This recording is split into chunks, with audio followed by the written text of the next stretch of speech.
Ne mogu to komentirati zato što se radi o nepravomoćnoj presudi. Mogu samo reći da je po istom ugovoru već dosuđeno na 2 županijska suda u Varaždinu i u Zagrebu.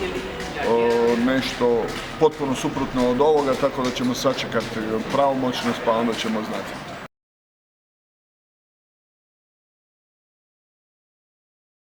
Ne razmišljam zato što su to sve obične laži i insinuacije jer jednostavno niti ja imam kakve ugovore, to sam bezbroj puta rekao, međutim određeni mediji imaju potrebe da stalno izmišljaju, da lažu, znači potpuno odgovorno kažem da su to sve potpuno čiste laži i potpuno izmišljotine.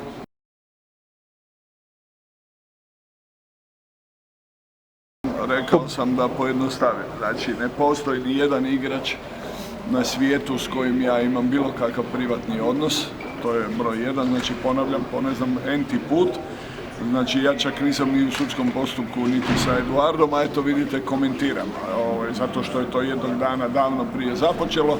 Rekao sam i po istom ugovoru su 2 presude donesene pravomoćne, jedna u Županijskom sudu u Varaždinu i jedna u Županijskom sudu u Zagrebu. Sada je jedan treći sud donio dijametralno suprotnu odluku po tom ugovoru. Vrijeme će pokazati šta je istina i mislim da se trebamo okrenuti nogometu. Ja sam prvo nogometni djelatnik, razgovaramo o nogometu, a ne o trakavicama, o izmišljotinama, o sudskim postupcima. Iako i to stvarno život, ali velim, neka rade to oni koji su za to plaćeni.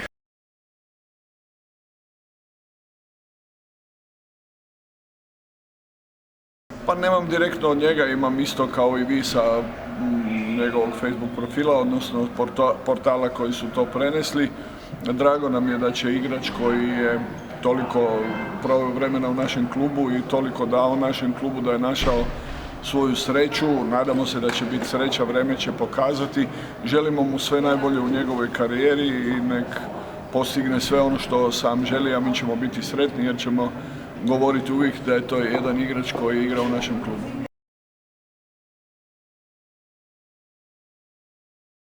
Pa zašto ne bi bilo moguće, on je jako mlad, njegova kvaliteta i talent nikad nije bio sporan, samo o njemu i o terenu ovisi da li će doći do toga. Ja mislim da je to vrlo realno s obzirom na njegov talent i ja mu to od srca želim i njemu i Hrvatskoj. Znači da bi Hrvatska dobila jednog vrlo važnog igrača, ako ne za Brazila, ali onda u budućnosti, jer kažem, radi se o jednom vrlo kvalitetnom i još uvijek relativno mladom igraču.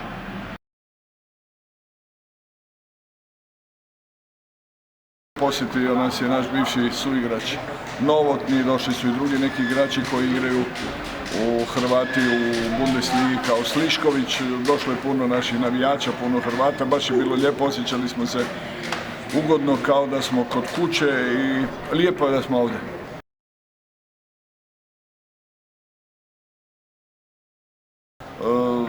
Mi smo u fazi, ja bih rekao početnoj fazi pripremama gdje je akumuliran strahoviti umor, radimo 2 puta dnevno, nama je tek ovo danas, ako se ne varam, 10. dan ili 11. priprema. Suprotno od naših protivnika, Leverkusenu je ovo danas zadnja proba prije subotnjeg nastupa, otvaranja nastavka Bundeslige, tako da se ne opterećujemo s rezultatom, bitno je da završimo na kraju svi zdravi, da se dobro istestiramo, da vidimo šta trebamo popraviti, zato se to zovu i pripremne trening utakmice. Naravno da bi voljeli ostaviti što bolji dojam.